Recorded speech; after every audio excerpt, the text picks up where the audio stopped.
So we got a StarCraft day today, guys. We're gonna skip everything because I kind of went through and there's not really anything interesting in the games. So we decided, fuck it, let's just go straight to the finals because it's a Zerg versus Protoss finals. Or Terran? Wait, is Kira Protoss or Kira Terran? Question mark. Actually, I'm not quite sure. Huh. Interesting. Alright. Well. And today, for the start, we are going to be doing analysis. So, much fast-forwarding later, the games begin. True, it's the only game we really care about, because for some reason, I don't know why the finals for the ASL isn't out yet. I didn't know there would be like a 2-week gap.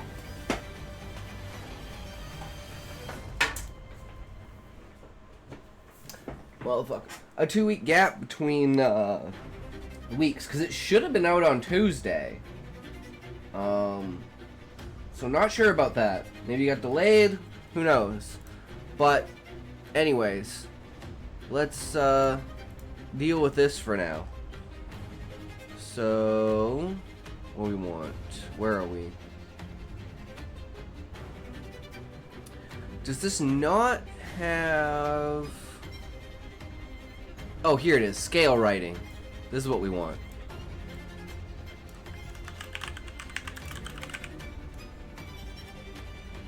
One to 10 being 1 being the writing of a child, 10 being writing Stephen King.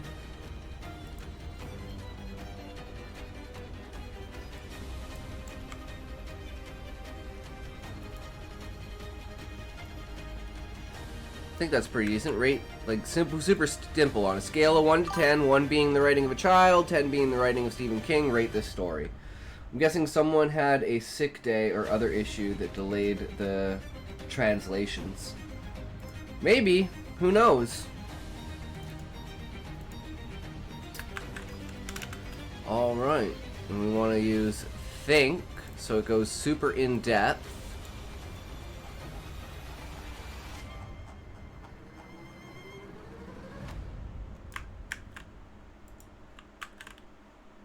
Alright, so what does Grok think of our story?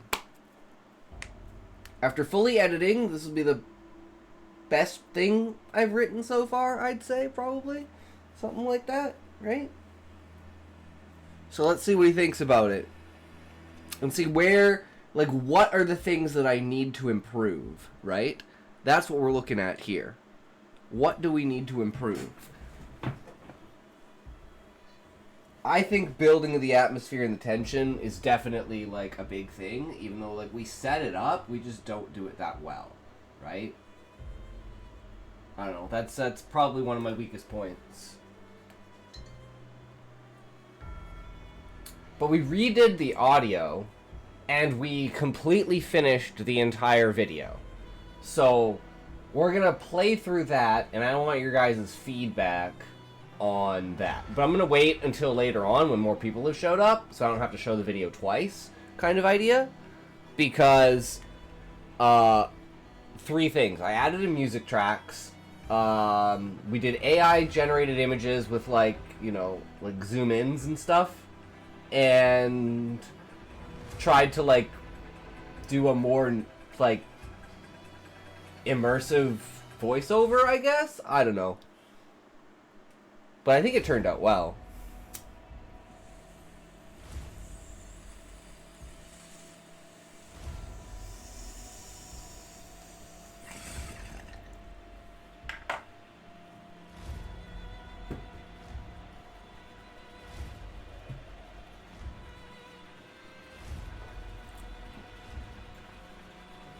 And today will probably be a little bit of a shorter stream.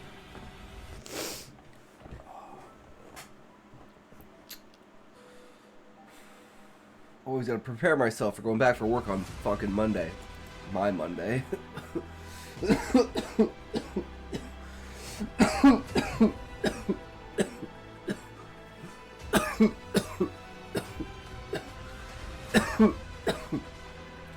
We had a pretty good weekend, so can't complain. Epic stream yesterday. That shit was insane. Oh, and note.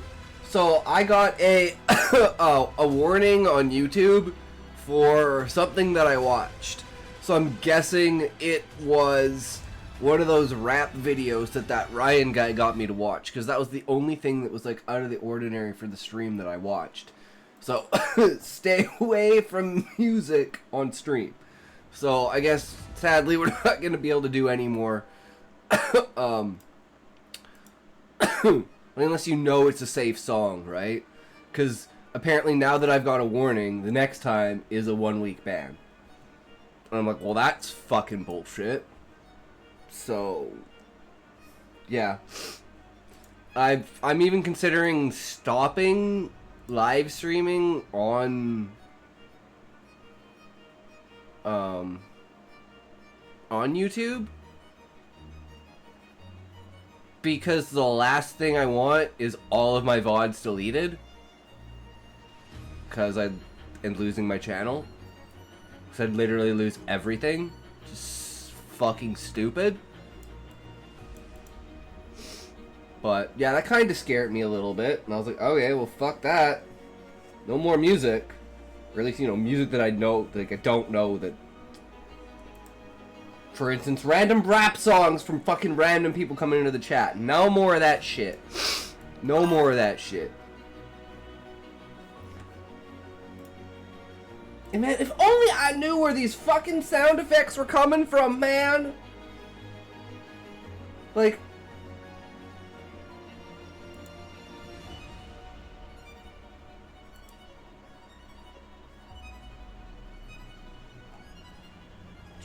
I don't know.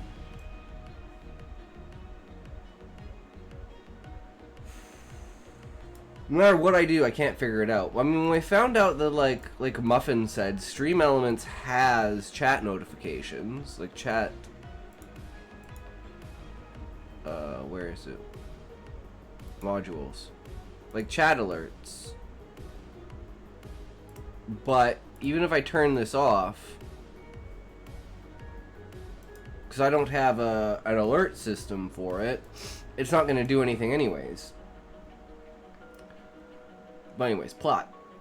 Story follows Michael, a boy who uses chewing gum as a coping mechanism, inspired by his comic book hero to face his anxiety about a dentist visit. It's a straightforward narrative. He travels to the appointment, undergoes procedures like an x-ray, fluoride treatment, and deals with cavities, and ends up with an unsettling moment of bleeding. Plot is simple, but builds tension through Michael's perspective, particularly during the dental procedures. However, the pacing feels uneven at times, with abrupt transitions from the car to the dentist's office and an ending that leaves questions unanswered. It's engaging, but lacks the complexity or depth of Stephen King narrative. Score, 6 out of 10. Writing style. The author employs vivid descriptive language, which is a strength. Phrases like, the sun's warmth streams through the sunroof onto my face, stirring a sense that my fortress crumbles around me, and the dentist chair towers ahead like a medieval trap, paint clear atmospheric pictures. Metaphors and similes enhance the mood effectively. However, there are weaknesses. Awkward phrasing like, the testament to my will soured, confuse rather than clarify, and some dialogue, the hygienist, oh dear, it's fine, let's clean you up and rinse. It happens to everyone.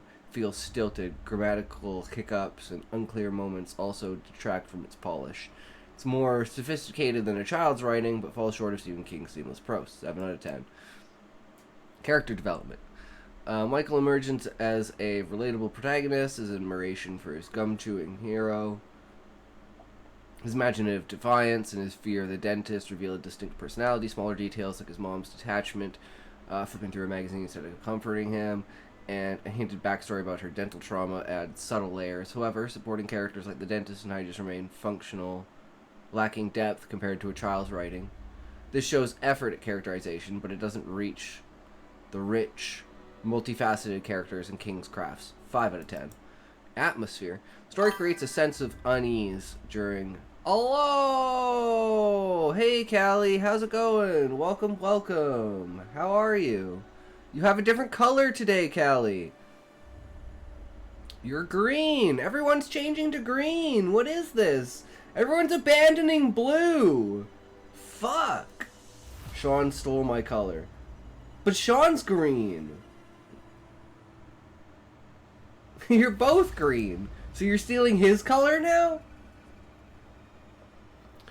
Story creates a sense of unease, especially during the dental scenes. Descriptions of the drill's whine, the needle's sting, and the final blood drip evoke discomfort, amplifying Michael's childlike dread.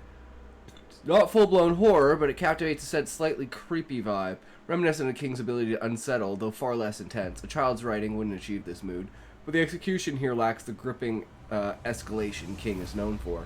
7 out of 10. You were blue because you were cold. Oh, damn! Overall impact. Story holds attention with its focus on Michael's inner world and the gum motif, which ties his hero worship to his coping strategy neatly. The ending, blood dripping unexpectedly, offers a jolt, though its ambiguity, is it from the procedure or something more, feels unresolved rather than intentionally mysterious. It's not a forgettable tale, but it doesn't linger like King's work. Compared to a child's basic storytelling, it's a clear step up, yet it needs refinement to maximize impact. 6 out of 10. Final rating. Average these out. 6.2. The story lands around a 6. Or 1 incoherent, simplistic, childlike. 10 is masterful, king-like. This fits in the middle. It's not a beginner's effort, showing skill with description, mood, and cohesive thread, but it's not professional grade either, due to pacing issues, clarity lapses, and underdeveloped elements. Child might write a flat, under-detailed account, while King would weave a tighter, more profound tale. The story sits comfortably above average, with potential that isn't fully realized. Nice. Love it. Now if we take something like a comparison wise, right? Let's go to an old speedrun story like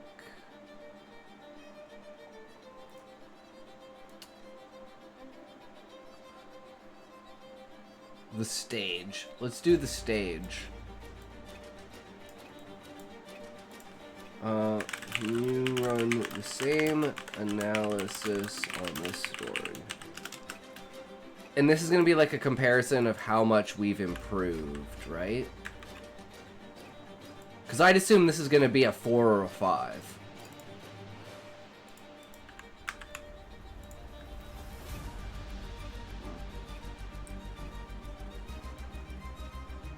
As always, Green, I'm using my bellow jaw bleeding echo power to rewrite history. Ah, nice, Callie. That's super smart. And I thought I won the fight as blue because blue is the best color. But apparently, you guys are still fighting that. It's like, alright, well, I mean, it is what it is. I can't, you know, I can only state my opinion.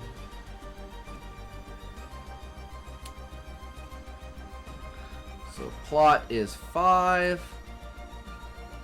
Stage follows Kelsey, a performer in a competitive event, likely a fashion show or pageant, where she strives to impress various audience groups. Lies, you're Callie from an alternate universe where you had better taste. Damn!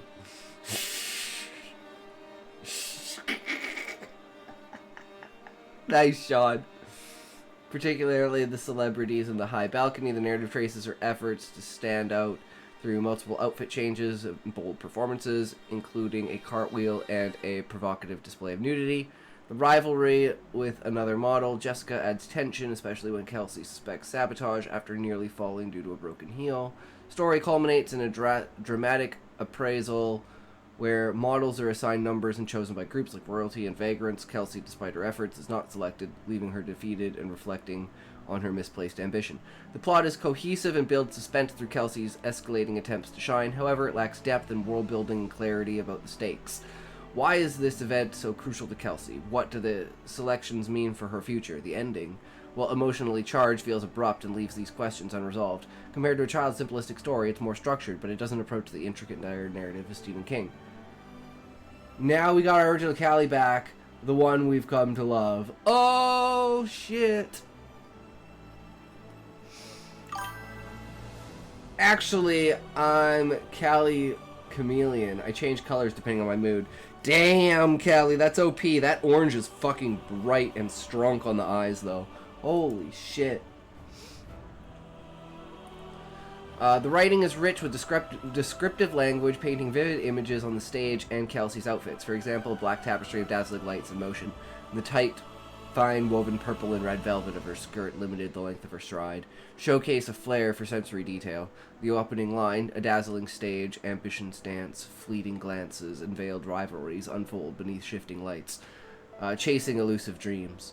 Sets an evocative tone with its poetic rhythm. However, the style is undermined by awkward phrasing, grammatical errors, and typos. Sentences like, the unkempt, unwashed masses of the men pressing against each other, trying to get close to the stage as possible, are overly long and clumsily, while nay upon their feet, possibly meant as nothing upon their feet, is confusing. Dialogue such as the guards, hark ye see these wenches try such as to defy men, feels stilted and archaic without clear purpose.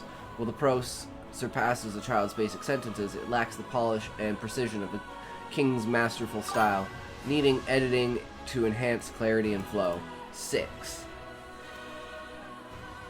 Who lit Callie on fire, and what did they inject him with so he was happy about it? That stuff is strong. I am naturally happy, I need no hormones! True, Callie. Character development. Kelsey is the most developed character with her ambition, rivalry with Jessica, and emotional arc providing some depth. Her determination shines through in moments like her recovery from a near fall and her bold, desperate final performance. Her internal thoughts, such as suspecting Jessica's sabotage or reflecting on her defeat, adds layers to her personality. However, other characters like Jessica and the various audience members remain underdeveloped. Jessica is a rival but lacks a distant voice or motivation behind being an obstacle, and the audience groups, royalty, vagrants, etc., are mere archetypes without individuality. This is a step above a child's flat characters, as Kelsey has some complexity, but it falls short of King's ability to craft fully realized, memorable figures with rich backstories and nuanced interactions. 4 out of 10.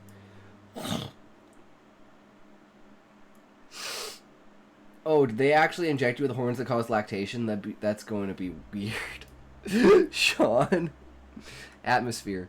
Story excels at creating a tense, competitive atmosphere. Descriptions like lights flashing, sending black circles spiraling across her vision, and the unkempt, unwashed masses of the men pressing against each other evoke a chaotic, almost oppressive setting. The stage itself, with its dazzling lights in motion, feels alive and intimidating, amplifying Kelsey's struggle. The shift from the frenzied crowd to the cold, unreadable faces in the balcony builds a sense of hierarchy and judgment. While effective, the atmosphere doesn't escalate to the haunting or gripping intensity King often achieves. It's vivid and engaging, surpassing a child's simplistic mood, but lacks the sustained, visceral impact of a master storyteller. The stage holds attention with Kelsey's journey to the competitive stakes. Her rivalry with Jessica and her final humiliating defeat carry emotional weight, and the vivid setting keeps the reader immersed. However, the lack of context about the event's significance and the abrupt ending distract from its power. It leaves the reader curious but unsatisfied, with loose ends, like the meaning of the numbers in selection, dangling unresolved. Compared to a child's basic tale, it's far more engaging and shows storytelling promise, yet it doesn't linger or provoke the deep reflection of King's work, needing refinement to maximize its resonance. 5 out of 10. Rating, 5. So yeah, we've definitely got an improvement, right? Improvement over time is huge. Then again, if they did inject you with lactation hormones, that's a decently healthy method to lose weight, as you just need a breast pump to suck the pounds off while you chill and watch TV. Damn, Sean, you should market that shit. It should be like the new Ozempic.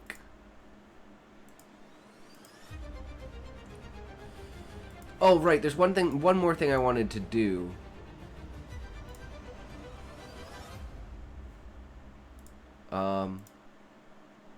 Not this. We want the clickbait.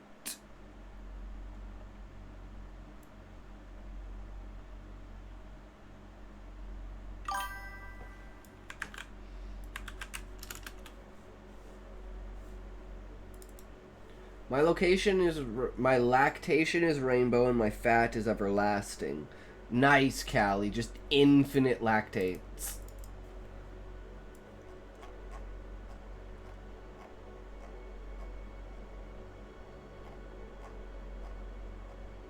Okay, this is like way too far down, right? We passed it. Nope. Apparently not.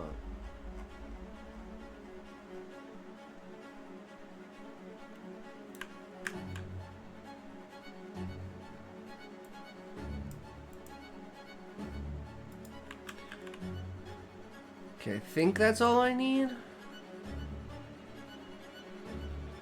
Will be a good clickbait title for YouTube to maximize the algorithm, and hook line, plus an image to go along with it for this story. I think that's pretty decent. Let's see what we get.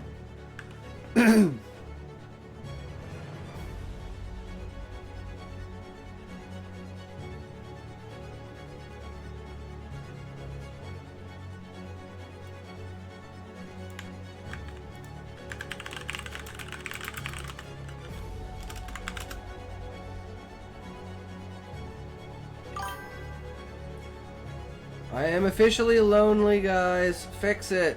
I'm sorry, Callie. Can't create an image of this. Why not? Fuck you. Wait, is there blood in here? Oh, yeah, use blood. Get rid of the blood. It's gonna freak out because of blood. So, let's get rid of blood.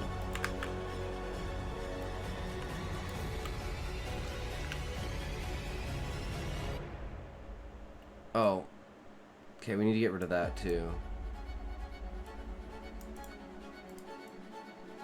This is not working very well.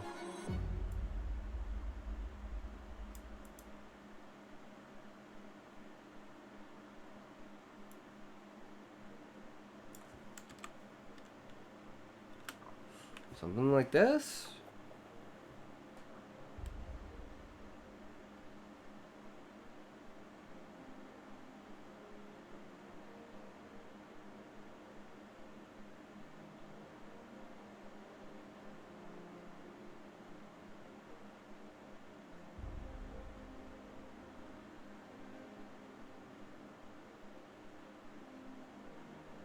It's not that great.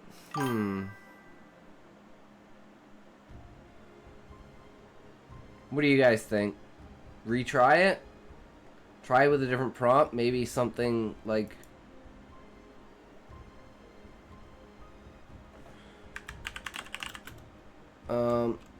create a prompt for a haunted looking abandoned dentist office.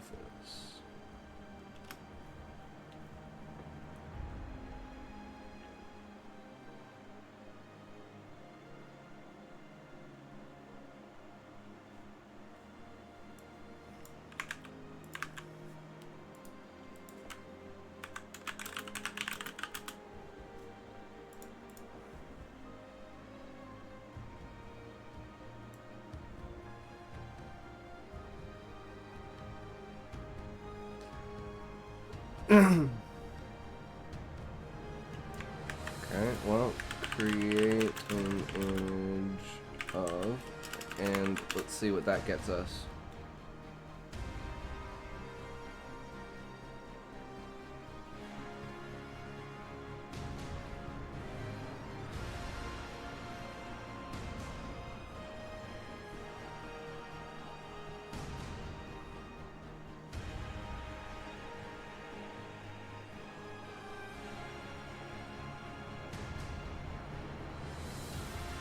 I mean, I kind of like this. This looks really good.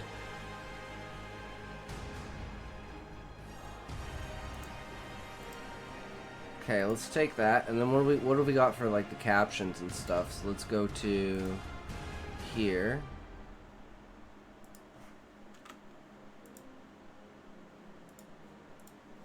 We want to change these with chewed gum to be a hero, but it led to this shocking twist.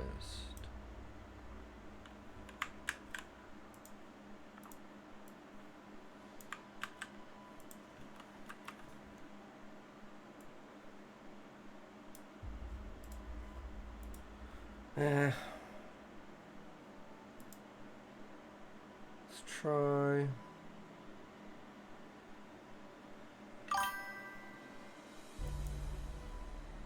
So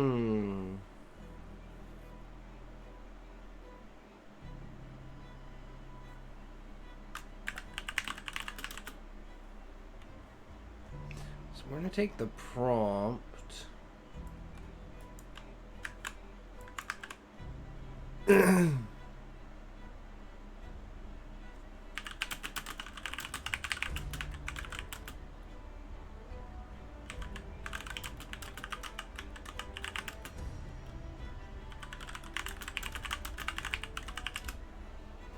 See what it gives us.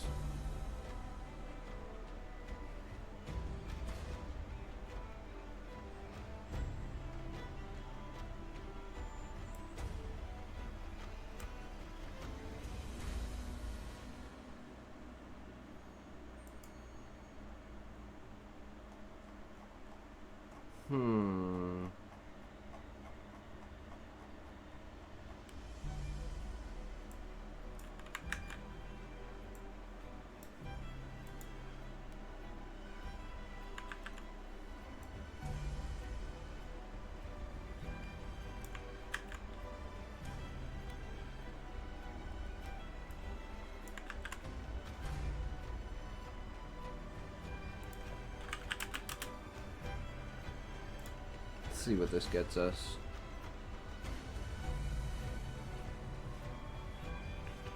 Into a nightmare when disaster strikes. Can they escape chaos?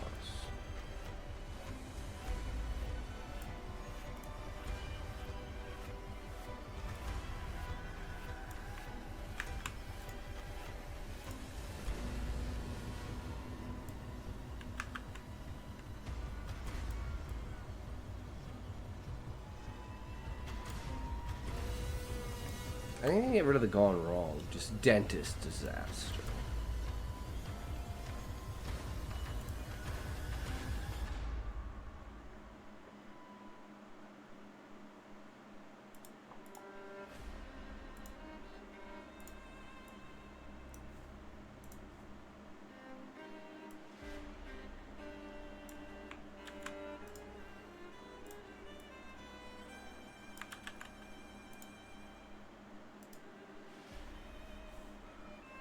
We saved that one, right?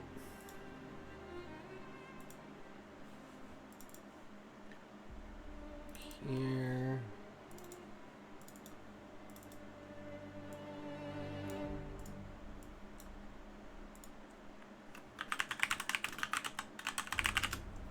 Dentist disaster. Take this. Go here. Drop this guy in there. We want to go like this.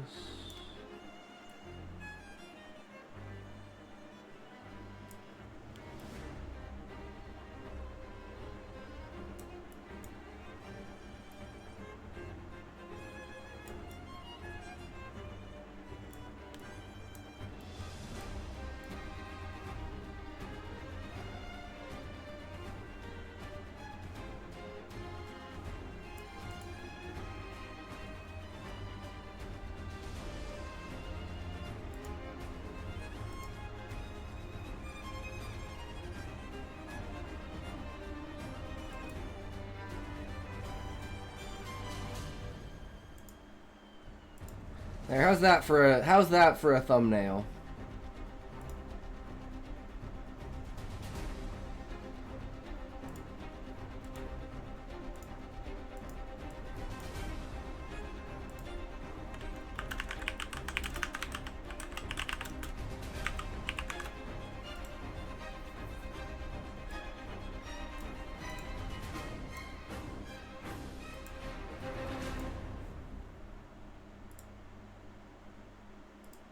Alright.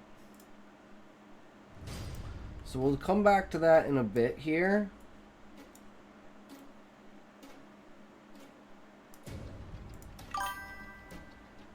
True. Are you guys ready for this?